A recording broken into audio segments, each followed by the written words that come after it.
How the heck are you, everybody? I'm Fastidious. Welcome to my channel. Dragonheir Silent Gods, we're playing again today, and it's Season 2, Fall of Increscent. We got a brand new season, a span new game. And with this span new game comes a bunch of span new heroes. This is actually going to be part 2 of me reviewing all the new heroes from Season 2, Fall of Increscent. If you missed part 1, we reviewed all the new fire heroes and all the new ice heroes. So those were our burn heroes and our ice blast heroes. Now we are going to do our lightning heroes. All the new ones of those are going to be our thunderbolt heroes. And then, of course, we've got 3 of each from Necrosis, Poison, and Radiance. I gotta say, if you are not playing yet, you totally should if you want to play alongside me. The link is in the description, so you can download using my link. And we've got to say, it is live on all platforms. It's on Windows, Mac, Steam, and Epic, as well as both mobile platforms, iOS and Android. All right, into the gallery and on to the good stuff.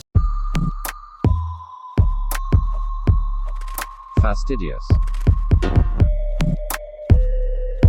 Fastidious. So like I said, we got some new lightning heroes, and they are all thunderbolt heroes. So we can go to our gallery, we can head over here, click on thunderbolt, and we've got these 6 new guys. We got 3 legendaries, 2 epics, 1 rare. Interesting how from each of the new main affinities, right? We've got the thunderbolts, we got 3 of them. The ice blast, we got 3 of them. And the burn, we got 3 of them when it comes to legendaries, right? So they kept it very even.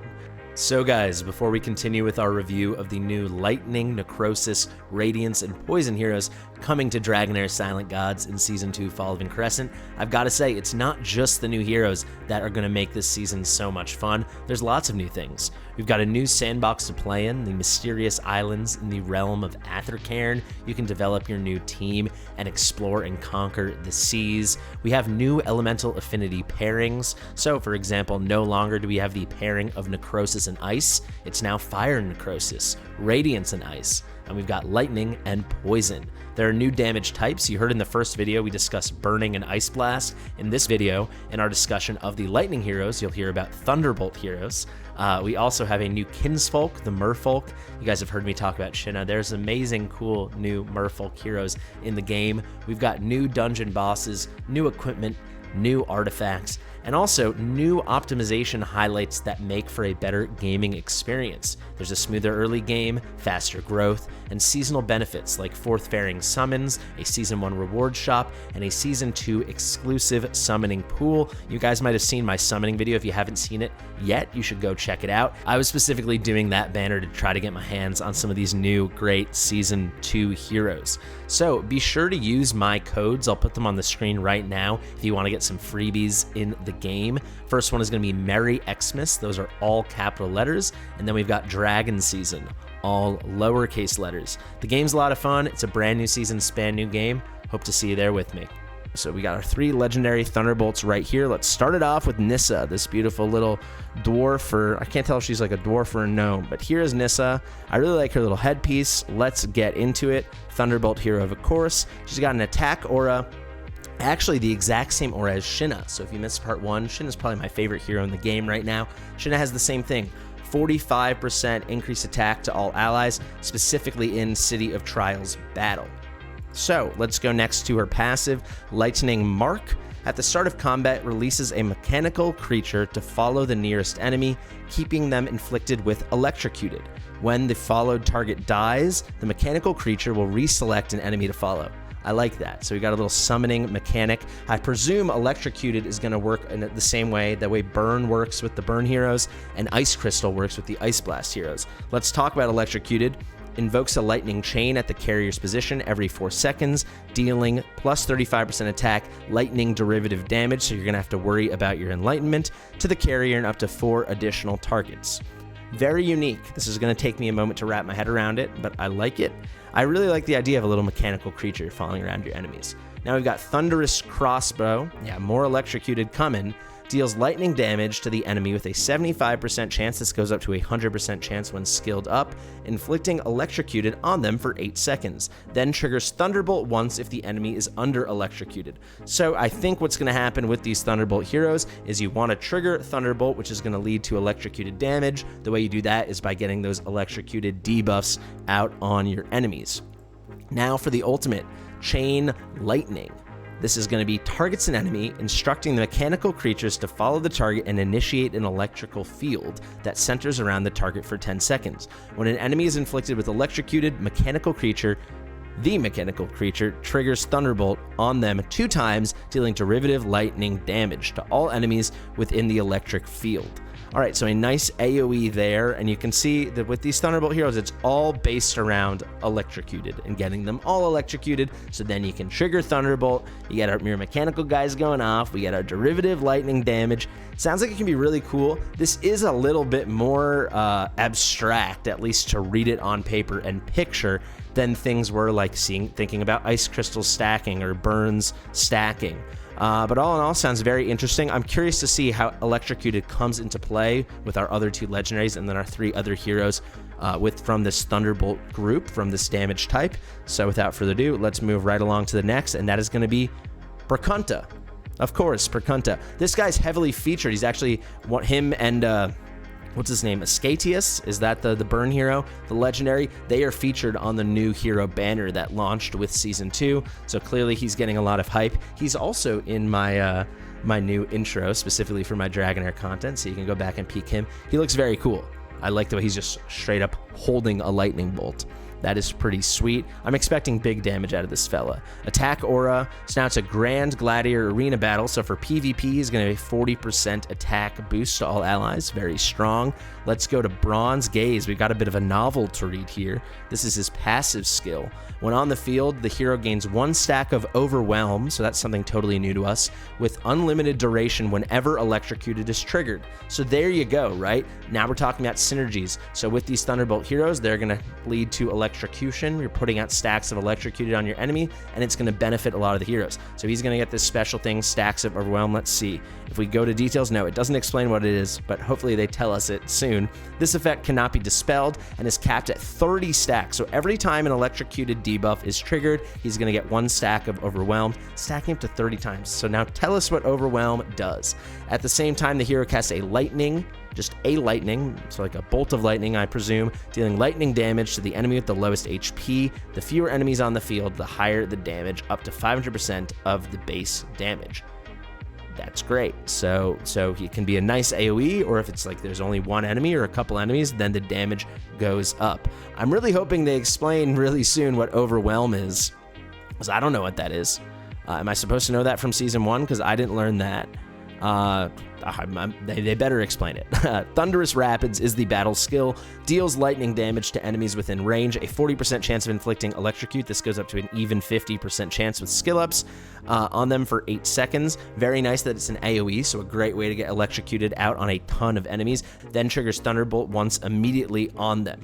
So he's going to get them electrocuted and then immediately triggering Thunderbolt, getting electrocuted damage put out. Very nice. This guy's going to have some major damage. Finally, Lawful Retribution. You can see Overwhelm is making a comeback. Strikes all enemies twice, each triggering Thunderbolt once and dealing lightning damage. It says triggering Thunderbolt once, I presume only if they're already electrocuted, but I guess it doesn't explicitly state that. For every stack of Overwhelm on the hero, there we go. Increases damage, the damage of this skill. So Overwhelm's all about his Lawful Retribution skill. I'm very happy they went on to explain that by 3%. Remember, we can go up to 30 stacks, so it can be a 90% damage boost. This guy's going to do crazy damage. All stacks of Overwhelm on this hero will be cleared after the skill is cast. So basically, you want to wait to cast the ultimate until he's maxed out his stacks if you want to get full potential. And then you're doing this big damage move. Let's see what the multipliers are. Yeah, 275% attack. That's very nice. And also some lightning damage. Or rather, it is lightning damage. I was keeping my eye open for the lightning derivative damage, but pretty strong. And you can get that 275% chance with a 90% increase in damage, right? So nearly doubling up what it would have been. So I kind of think of it as like a 1.9x multiplier. That is super, super strong. This guy's going to have his big boy damage. There's no doubt about it. On to, say a prayer for me. Shinokton. Now that's a D&D kind of name if I've ever seen one. So on to Shinokton. He's got a captain skill as well. All these guys have captain skills. Now Enlightenment by 60 in all battles. That's really good when it comes to derivative damage. You want to get some Enlightenment. So he's going to give 60 Enlightenment to all allies in all battles. We love an all battles aura. I'm always going to say that. Let's go to the passive skill, Chasing Peril. Using lightning to strike up to 2 random enemies inflicted with electrocuted every 4 seconds. So just every 4 seconds, like clock, clockwork, he is going to get a trigger of electrocuted, or rather a shot of lightning to any enemies with electrocuted.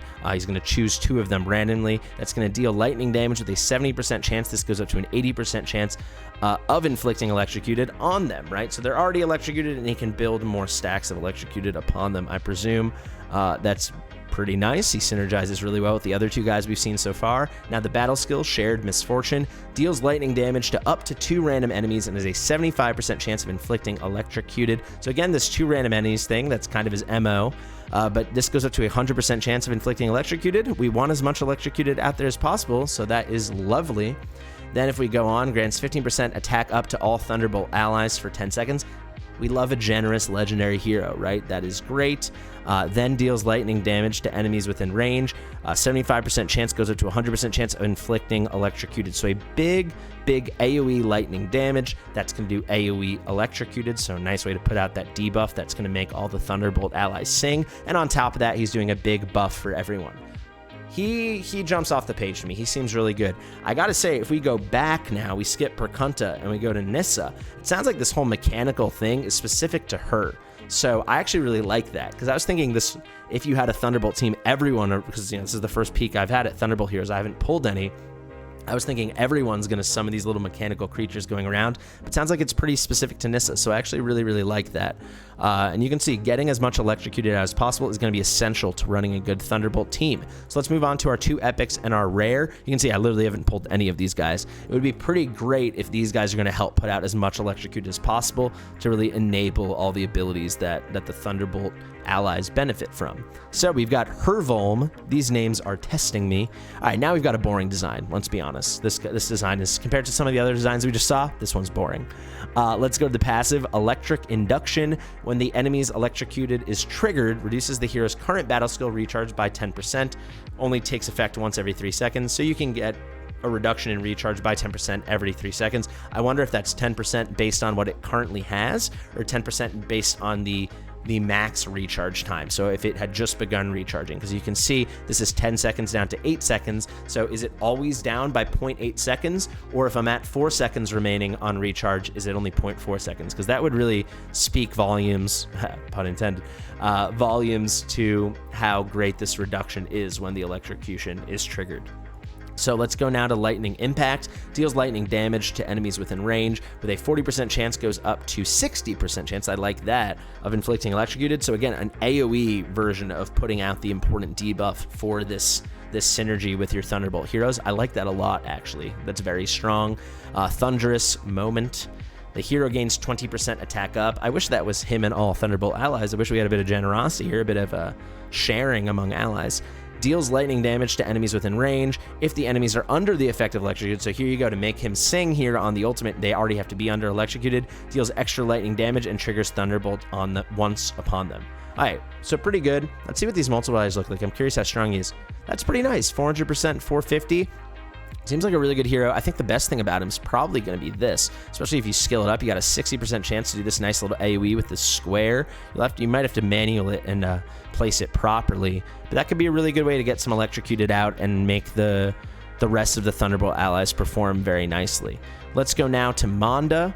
So she's cute. She's like a little pixie gnome dwarf lady again. There's Manda. Oh my god, let's go so I can actually see the skills. Come on. Let's go. We got Flanking Maneuver, a passive skill. No captain skills so far on these epic heroes. The hero and the turrets will prioritize enemies that are not inflicted with electrocuted, and I'm guessing that they're going to put electrocuted on them, so she's going to ensure that everyone is electrocuted.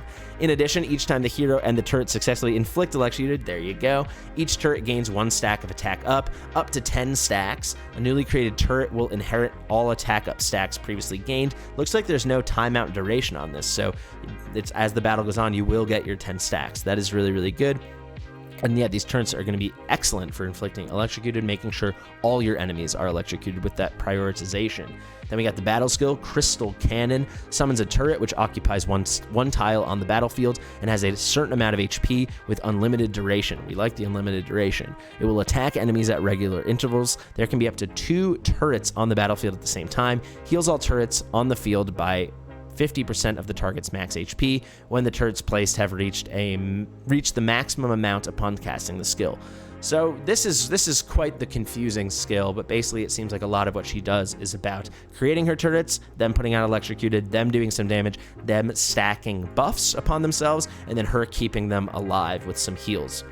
Self-made turret, the turret's basic attack deals 100% attack and lightning damage. Oh, I have details on. Let's make this a little simpler. With a 20% chance, this does not increase, of inflicting electrocuted. All right, so you're really going to want those inflicting electrocute as much as possible, especially with the prioritization we discussed previously. Finally, the ultimate, Overclock, grants attack speed up to and attack up to all turrets. I was hoping it was going to say all Thunderbolt allies. The chance of inflicting electrocuted by the turret's basic attacks increases to 40% within the next 10 seconds. So as she triggers this, it's only got a 16 second recharge time. You can get down to 13 seconds. So she can actually get a very high uptime on them having the increased chance to place the electrocuted. I know this is kind of confusing, but if we look here, it's got that base chance of 20%. So you can have a very high uptime on maintaining it at that 60% chance. So this will help you get out a ton of electrocuted. I like it a lot. She is a weird hero, but seems like a good hero. Seems like she wouldn't be like the main hero on your Thunderbolt team, but she could kind of help ensure you get electrocuted literally out everywhere. This prioritization is very strong.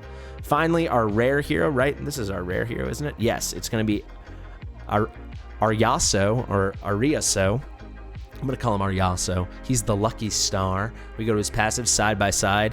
For each enemy inflicted with electrocute on the field, the hero gains 1 stack of 5% attack up to 10 stacks. There's no timeout on this, so as long as you're getting 10 electrocuted debuffs out, stacking all around, he's going to get 50% increased attack up. We like it.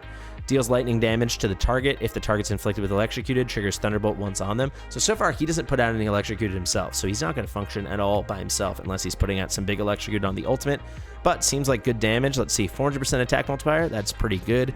It is single target, but you know, it's solid. Finally, okay, here's our chance to inflict electrocuted. So he's got this square range here in front of him.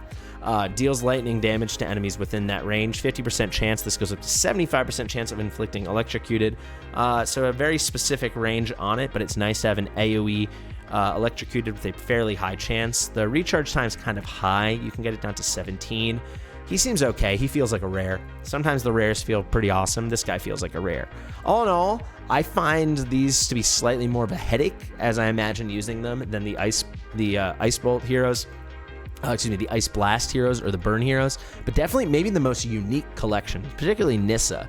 I actually would love to get her just to see that animation of the mechanical creature running around. So let's go check out our 3 new Necrosis heroes. Let's head in and let's start with, okay, Quasidia. She is one of them. We've got Quasidia, we've got Dalk, and then who is the final one? We've got Kirza. So 2 new legendaries and 1 new epic. Let's start with the legendaries. Quasidia.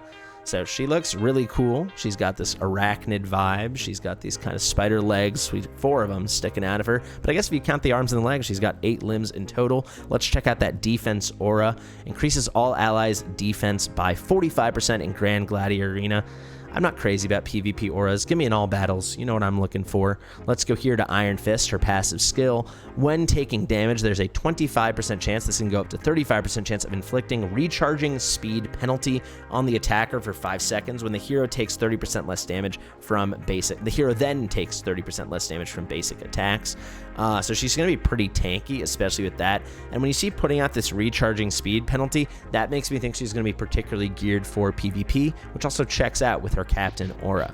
Let's go to Oppression, her battle skill. Drags the farthest enemy towards the hero, so pulling her in with her spider webs, inflicting necrotic damage with a 75% chance of inflicting fear and knocked up for 3 seconds. Knocked up, good movie. Meanwhile, has a 75% chance, this goes up to 100% chance of inflicting heal prohibition. So some nice debuffs. Let's check out fear and knocked up. Fear, unable to launch basic attacks or cast skills, very powerful. Knocked up, unable to launch basic attacks or cast skilled. So it's the same thing. I might be missing something. Let me go to details. I know I'm not. I don't get it. So it doesn't say either or. It says fear and knocked up, and they do the same exact thing. Oh, no. Unable to launch basic attacks and cast skills. Unable to launch basic attacks and cast skills. You guys can let me know what I'm missing, because I presume I must be missing something, but it sounds like those do exactly the same thing, and they're both lasting for 3 seconds. maybe it's because it's a 75% chance, so this way you'll get at least one of them up, likely. But, I mean, the chance brings it up to 100%, so I really don't get it. Or maybe they just always go hand in hand. I'm not sure. I've never encountered a hero like this before. I'm still a bit of a noob, as you guys know. But yeah, the heal prohibition is pretty nice regardless. Again, could be really good for PvP, but also there's tons of PvE content that you'll need heal prohibition. Now let's go to her ultimate, Siege Break. All right, so here it's just knocked up, no fear. Attacks the target area 3 times, each dealing necrotic damage. So unique little range here, this kind of big range in front of her in this triangle, this isosceles triangle.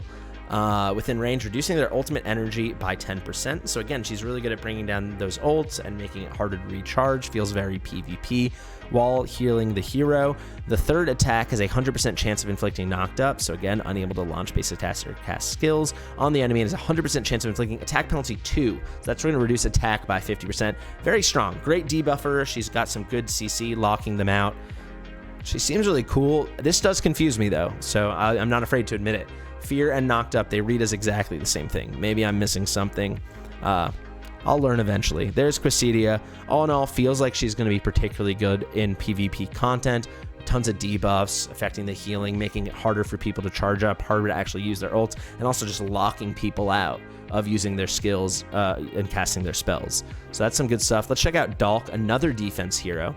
He looks amazing. This is very Dark Souls. I really like it a lot. Very cool stuff, straight out of Blighttown. Let's check his captain skill. Accuracy Aura increases all allies' accuracy by 60 points in Grand Gladiator Arena. So again, PvP, and again, a defense hero. We're seeing a theme with these two new legendary Necrosis heroes. Rotten and Stinking. I'm used to that. Attacks the enemy with the highest attack at the start of combat, dealing necrotic damage and marking that target to inflict them with 30 stacks of attack penalty. The target loses 1 stack of attack penalty for the next 30 seconds. So it's just basically this starts as a reduction of 30% attack, and by 0 seconds will be down to 0% attack reduction. So it ticks down every second from 30% to 0%. Meh. Rotten Affliction deals necrotic damage to the enemy with the highest attack and has a 75% chance of inflicting attack penalty 2 on them for 5 seconds. Now you're speaking my language. This can go up to a 100% chance, and it's cutting their attack in half. I like that a lot. Recharge time is cheap. It can go down to 10 seconds. I like this. Single target debuffing I'm not crazy about, especially if it seems like they're pushing him towards a PvP focus, but he looks cool. Let's check the ultimate. So far, I'm not blown away. Shadow Devouring. The hero gains accuracy bonus 2. Selfish again. So he's only doing single target stuff, and now his buffs are going just towards him. Then deals necrotic damage to the enemy with the highest HP. So interesting. This is for the enemy with the highest attack. This is the enemy with the highest HP. This is going to be just dealing necrotic damage. Oh, this is highest attack as well. All right, interesting. So now we're switching over to highest HP, reducing their ultimate energy by 30%, with a 75% chance goes up to 100% chance of inflicting banish. The target will temporarily disappear from the battlefield, so banishing to another realm. Now that's very Dungeons and Dragons, or D&D, I should say. Pretty cool. I don't know. Lots of single targety stuff, lots of working stuff on himself. I mean, it's nice that he gives himself a big attack bonus boost, 50%. I mean, he needs to land all these debuffs and things that he has going on. I'm not blown away by this guy. Maybe I just need to get deeper into PvP to know how he's really going to shine. But to me, he looks cool. If he was the first legendary I pulled, I think as of now, I wouldn't be thrilled about it. On to our final new Necrosis hero. That is going to be the lovely Kirza. She looks kind of cool. Little snakeskin lady. She's a support hero. We love a support hero. Turn the Tides. The hero gains 15% ultimate energy whenever an ally is inflicted with a debuff. Okay, so that's turning the tide. So you got a bad thing, she turns into a good thing. This skill can only take effect once every 5 seconds. I don't love that. I wish that was happening more often, but okay, fine. I don't like that inherently you need something bad to happen to your team to get this benefit. But, I guess it's making lemonades out of lemons. That's the point here. Violent Breakthrough, that's the battle skill, deals necrotic damage to the enemy around the hero and the enemies around the hero, and has a 75% chance, goes up to 100% chance of inflicting shield provision, so like a shield block. Now that's pretty meh to me. Maybe there's a specific piece of content where she's being attacked a lot, or like your frontline heroes could be attacked a lot, and she's in there. You need to prevent those people from getting shielded, but that feels super niche. Greedy Plunder strikes the enemy 3 times, each dealing necrotic damage with a 50% chance of inflicting recharging speed penalty on them for 10 seconds. All right. Meanwhile, the third attack is a 75% chance of inflicting attack penalty 2. That's that big boy attack down. I like that a lot. That goes up to 100% chance, and this goes up to 75% chance. Kind of expensive on the recharge time then. I'm not in love with it. I'm really not. I'm not in love with this hero at all. I actually feel kind of underwhelmed by all of these. I'd say Quasadia or Quasidia. How do I say her name? Oh, some of these names are very hard for me to say. Yeah, Quasidia. She probably jumps off the page the most, but feels slightly niche, more niche, very niche. So not so blown away by these guys. Let's move on to Radiance. We've got some new ones. Ardreth, we're actually familiar with if you've started playing Season 2 already. She's right there from the beginning in, what is it called? Increscent. So she's a legendary defense hero. Then we'll have Rose, who's a legendary support hero. And then we've got Phasa, another legendary support hero. So 3 new legendaries to check out in the Radiance group. So let's pop over to our Radiance hero and let's see who comes up first. Looks like it's going to be Ardreth. Yes, we got Ardreth, Rose, and Phasa. So here's Ardreth. She's another defender. So yeah, you might recognize her. I recognize her from the story. I believe she's in the Tribunal, if I'm remembering correctly. Let's check out that Captain aura, defense aura, defense in all battles. We love in all battles. Beautiful, 30%. Divine Blessing. After the battle starts, the hero gains 1 stack of blessing every 5 seconds. Buff is permanent, cannot be dispelled, up to 10 stacks. So a long battle, she'll get 10 stacks. They'll take, I suppose, 50 seconds. When the hero's blessing reaches 10 stacks, grants 10 stacks of blessing to all allies. Generous. I love it. Blessing. Every stack increases defense and resistance with those 10 stacks. So 3% for every stack. So at 10 stacks, it's 30% defense and resistance, 10 for each stack. Then we're talking 100 resistance. Great. I love this. And also, Radiance for Season 2 is paired with Ice, and you guys know I like Ice, so that's very good stuff. Let's go to the battle skill. Moonlight Prayer heals the ally with the lowest percentage of HP and grants defense up 2. That's a 60% defense increase. That's going to last for 5 seconds. When this skill is cast on a target below 50% HP, healing will be increased by 30% and reduces the recharge time for the target's next battle skill by 50%. I like this a lot. She really feels like a support hero, even though they're listing her as defense. I like that a lot. Sanctuary's Blessing enhances the hero for 10 seconds, increasing all allies' healing received by 50% in the duration and strengthening the hero's basic attacks. When enhanced, each of the hero's basic attacks heals the ally with the lowest HP and has a 100% chance of dispelling 1 debuff from them. I like this a lot. So here she's going to enhance the hero for 10 seconds and she's using all allies healing, right? That's great. So she's helping everybody. When enhanced, the hero's basic attacks heal the ally with the lowest HP. So now she's focusing on saving the person who's probably about to die. She looks like a savior, this kind of like angelic defender support unit. I think it checks out. I like her. I'd be happy to get her. I think she'd be a pretty hard carry in terms of support. She seems really good to me. Let's go next to Rose. She's like the AI chatbot as well, as far as I can see. They're always saying, hey, you can talk to Rose if you want. I would have guessed she's fire because like her hair kind of looks like flames and she's got the red dress, but Radiance actually totally checks out, especially with the adornment on top of her scepter. Support hero now. When the hero has a buff, the enemy cannot resist debuffs inflicted by the hero. Great, so I hope she buffs herself, and then you don't even have to build her with accuracy, right? Because she can't be resisted. Sin of Ignorance, battle skill, deals radiant damage to enemies within range, 75% chance to inflict recharging speed penalty, very nice. And that's going to be an AoE, right? All the enemies within her range. Meanwhile, the hero gains enlightenment up. There is a buff. I presume she gives herself enlightenment up first, then she does all this stuff, because then they won't be able to resist, so you don't even have to build her with accuracy. I like that a lot. I like the recharging speed penalty a lot as well. Reduces recharge speed by 3%. I mean, that could be huge. That's good for a lot of stuff. Purged by Knowledge, and it's the whole battlefield, baby. That's an ultimate. Cast a spell 4 times. Feels like Voresh. That's my boy. Each dealing radiant damage to a random enemy and nearby enemies. All right, so it's hitting one guy and then splash. 75% chance of inflicting attack penalty 2 for 10 seconds. This goes up to 100% chance. Meanwhile, she heals all allies around the enemy with a 100% chance of dispelling 1 debuff from them. Love it, especially if she's under a buff herself, right? The hero casts the spell 1 extra time for every 100 enlightenment they have, up to 6 spell castings of the skill. She seems very, very strong. She's got some damage. She's got some debuffing. She's got some self-buffing. Support elements, damage elements. I would love to get her. She seems really, really good. I actually know Ivy pulled her. I'm kind of jealous now that I've read the kit. She's She's one of my favorites I've seen today. She seems super strong. Final Radiance hero is going to be Phasa, so another lizard folk lady. She's a support hero as well. Captain Aura is going to be Accuracy Aura, increases all allies' accuracy by 50 in all battles. Golden Prayer increases the success rate for all allies to grant any buffs or inflicts any debuffs by 20%. So whatever chance, if we're doing our rolls to land our buffs or inflict debuffs, it's just 20% stronger. I like that. And decreases the success rate for all enemies to grant those buffs or inflict them by 20%. So 20% worse for them. This effect will not expire when the hero dies. Great. So just her having been there at all, that's amazing. Just her showing up to the party, that's all you need. Eye of Insight, the battle skill, grants damage reduction and damage delay to all allies for 5 seconds. Sure. So it's going to delay, they're going to take less, and then the damage delay is going to store 40% of the damage that's going to be taken gradually. So as long as you have some healing coming, you should be able to recover. That's really nice. So just general mitigation is very good. Solar Surge, the ultimate, deals radiant damage to all enemies. Takes up the whole map again. We got that Voresh range. It has a 50% chance of inflicting blind and recharging speed penalty on them for 10 seconds. Grants debuff immunity to all allies.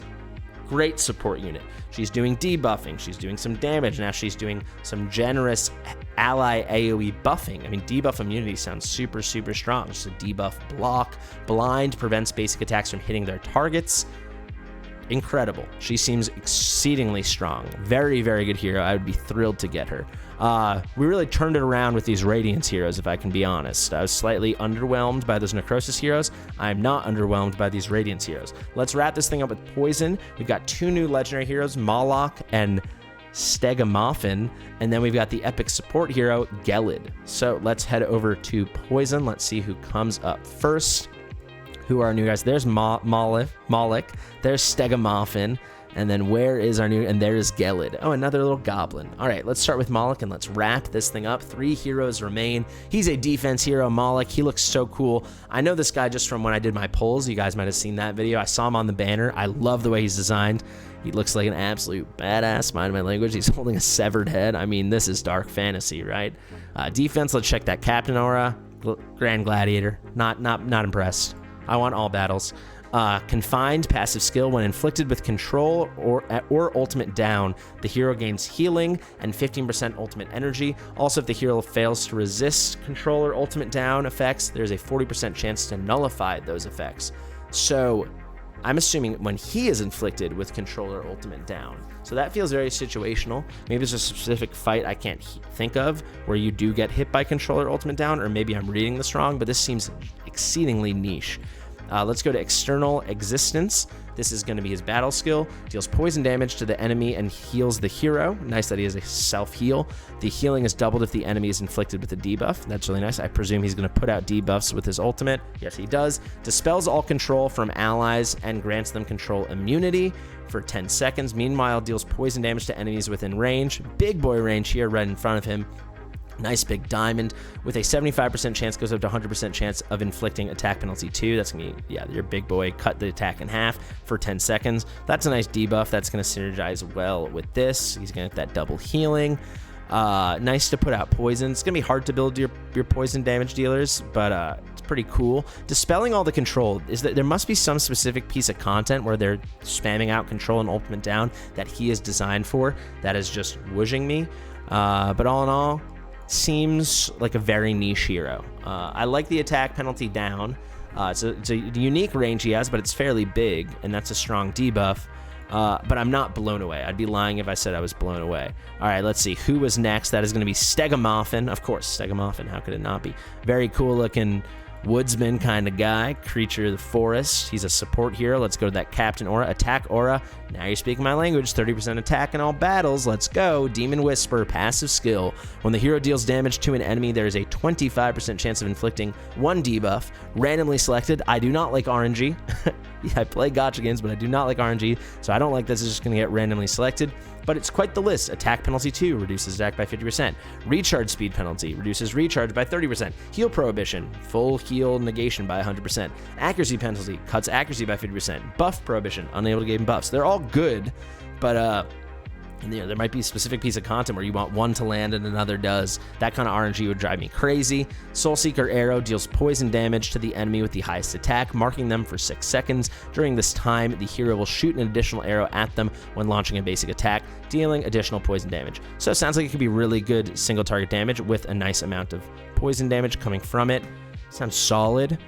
Curse Domain Ultimate summons a magic nexus and lasts 8 seconds in the target area, dealing poison damage to enemies within range every 1 second. While the magic nexus exists, enemies who die in it cannot be resurrected. So a nice little res block there, right? It's also nice that this nexus is going to have some AoE. You can see as a unique range there. All in all, he seems solid. It doesn't seem mind-blowing. Probably a bit more exciting than our niche boy over here, Mr. Moloch. And let's wrap this bad boy up with Gelid, a final goblin, our last hero of this marathon. Gelid is a support, the Toxic Foliage. Looks really cool, looks very evil. Kind of like it. Captain Aura, Accuracy Aura, City of Trials, Accuracy by 50. Pretty specific, but good.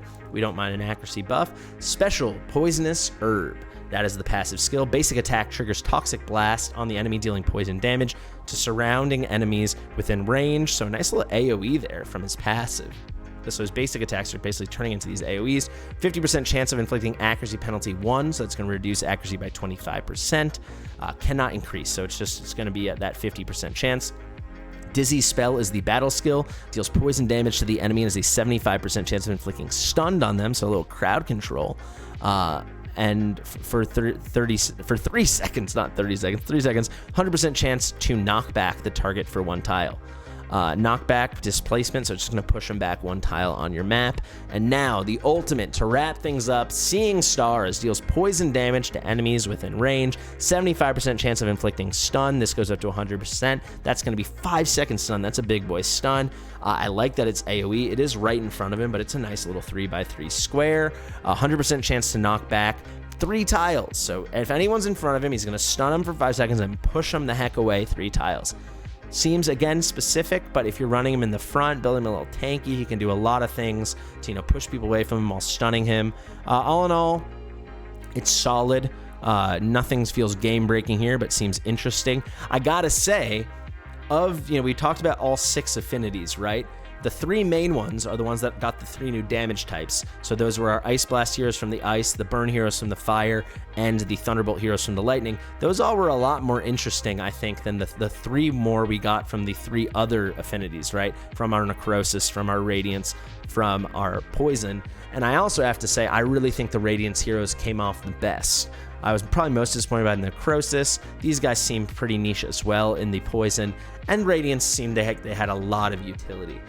There you go. There is my somewhat an expert, somewhat a noob reviews of all the heroes in the game. If you're interested in Dragonheir Silent Gods, download using the link in my video. It will be in the description and the top pinned comment. I hope you're liking my stuff. I hope you're enjoying Dragonheir. You can like it and let me know in the comments. This is live on all platforms: Mac, Windows, Steam, Epic, both mobile platforms, iOS, and Android. It is a brand new season. It is a span new game. I've been Fastidious. Thank you so much for watching.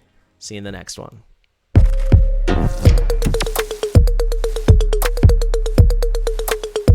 Fastidious.